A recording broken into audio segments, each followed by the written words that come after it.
Hey guys, welcome back to JB's Fish Tanks. I wanted to make a video called the emergency equipment.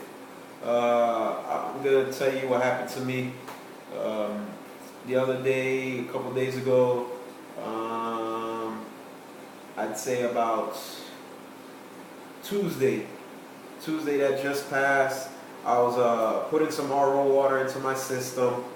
I actually end up dropping the 5-gallon jug, you know, one of those regular 5-gallon jugs that you get from Zephyr Hill. I had it filled with RO water. I dropped it on my bucket, broke the bucket, and I had about 30 gallons of water on my floor.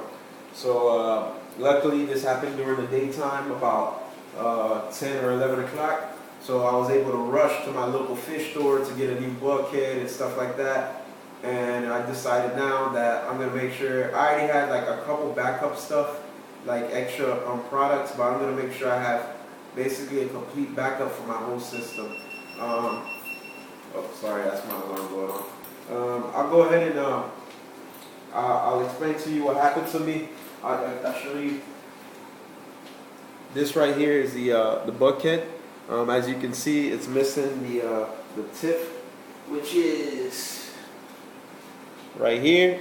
Basically, this goes here, and this is how the bucket was sitting in my system, about this way. And you can see there's the ball valve, there's the 90-degree elbow, and then there's the union right here.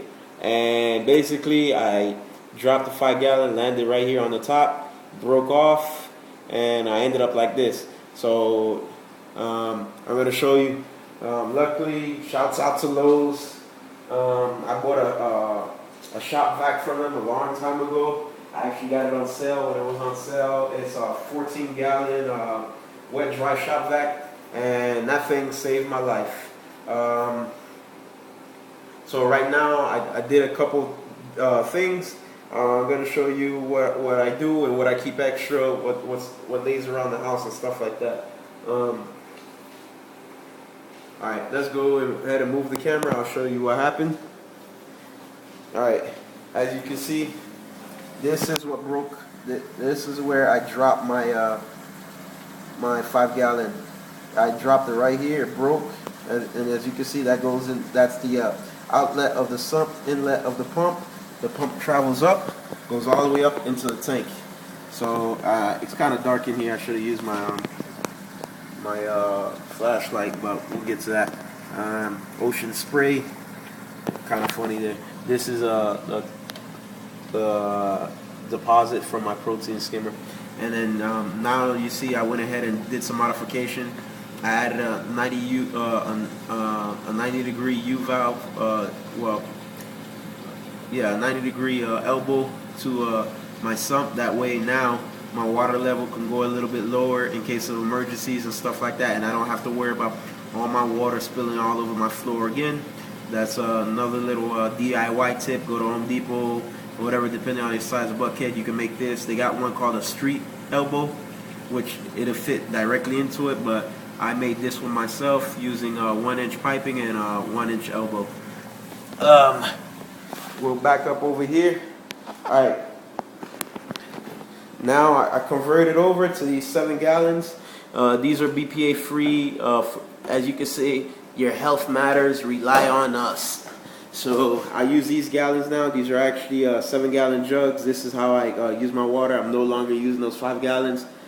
These actually come with, I'll show you right here. You unscrew it, and these come with faucets, like little faucet heads right here.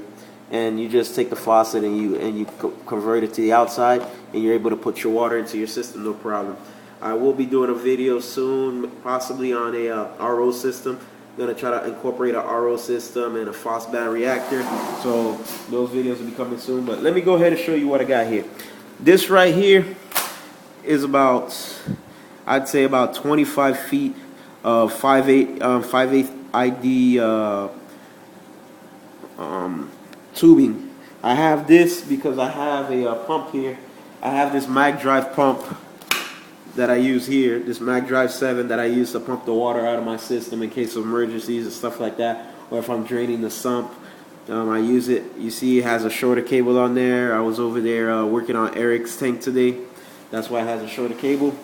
But let's get back to emergency equipment. You always want to have extra tubing, as you can see here. Extra tubing, excuse the mess. You want to have tie straps, which are on the floor. You want to come here. All right. You always want to have PCV cement. You can use whatever type you want. There's different brands. You want to have the cleaner also. This one's a little rusty. I don't like using it on my tank or whatever. It is here. I will be changing it, but I just wanted to show you what it looks like. You always want to have different size tubing depending on the tubing that you use. You always want to have extra. These tubings are actually for my protein skimmer because they do get dirty. As you can see, that one right there is actually really dirty. I'm going to be changing it soon. I tried to clean it out a couple times, but now it looks like it really does need a changing. Because what happened is that settlement caused backup in your system, and your protein skimmer won't work as proper. As you can see, mine is working, so I will be changing that tubing out. You want to have a union. You want to have a union valve. As you can see, I have one down there in my system. I always want to have one of those extra. Want to have different brushes and stuff like that. I have I have the gloves here. The gloves, these are for like emergency, just in case you just wash your hands and you don't want to put your chemicals into your tank or whatever like that. I keep these around. I don't like using them too much, but I do have them here just in case. This is a bulkhead tightener.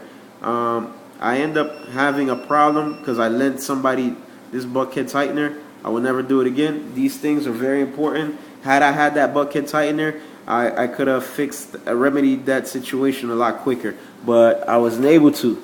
I also have hose clips because you never know, like you need to be running around trying to pick up water and stuff like that. You're trying to pump out water at the same time. You don't have a friend to help you. You want to get some hose clips. They come in 2 packs. They're pretty good. Glass cleaner, algae scrubber. As you can see on the bottom of my tank, all along here, there's algae. I actually have to go through there with a razor. I don't know. I got a fish that keeps messing with my sand, and I haven't been able to adjust it. But probably this week or next, I'll go ahead and take care of that. I'll show you guys how to do that without scratching your glass. You always want to have a crayon, silicone. You always want to have the tape. This is PCV tape. I also have an extra flex tubing, drain tubing here. Let's see, what else do I have? That's it. And then I have all my extra plumbing, but it's actually in my garage. I guess I'll do an extra episode, a different episode on that. But basically, what my plumbing consists of is that ball valve that you see right there with the red top. I have about 2 or 3 of those at 1 inch because my whole system uses 1 inch ball valves. You can see 2 more at the top. I also have unions. This system has 2 unions. It has one at the top, right after the ball valve towards the top, and it has another one down here, just below the flow valve. I put my flow valve low. That was my choice. Reason I did that is because I wanted a little water in the system, but I did put that ball valve very high. What I do is turn off that ball valve, and then I shut off my system. Then I turn off the one to the protein skimmer, which is right here. This is a Top Fathom 208 protein skimmer. Works well for me. As you can see, my water is crystal clear. Everything's looking good. I do have a couple 90-degree elbows. I do keep extras just in case, so I can have them around. But like I said, that's the basic necessities. You need I always have 2 or 3 of the items that you use, whatever items, whether it's flex tubing. Like I use 1 inch flex tubing a couple of places.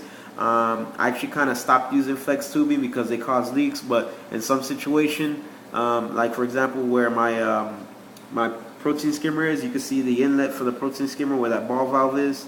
I use flex tubing. It works great.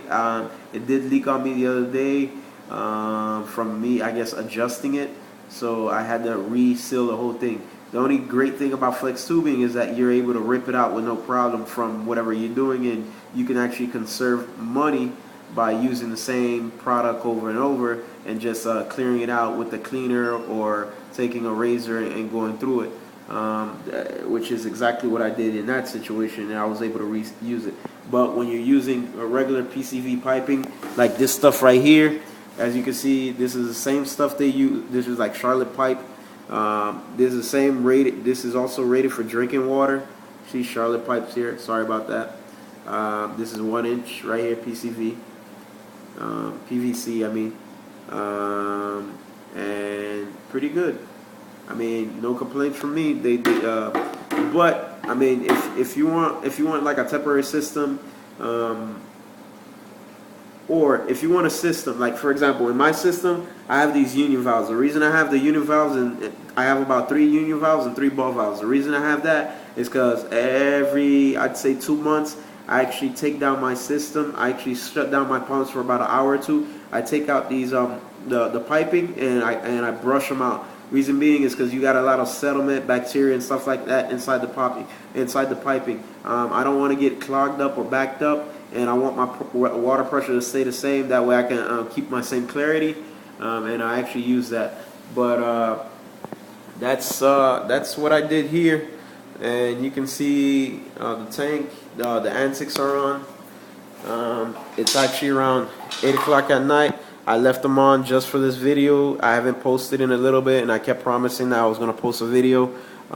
So this is round 1, and I guess I'll do a update on the tank soon. Another update, I guess update number 3 on the progression of the tank. I'm also setting up 2 tanks at Eric's house. I'm gonna be doing some videos on that and everything like that, the stages, the items that you need and stuff like that. We will be doing a video on the checklist of items needed to set up a saltwater reef tank, so stay tuned for that. We're probably going to set up the 80 gallon. That one will go step-by-step process, so you're able to see what's going on. I did set up a 65 gallon for him today. He's very happy with it. We'll see how it runs. We had no piping issues or anything like that. We were able to get all the water in and everything. So I mean, stay tuned, and thank you guys for tuning into my channel. I appreciate it. And if you have any comments, gripes, concerns, please leave a comment, leave a message. I do reply, and I always look for more subscribers. All right, peace.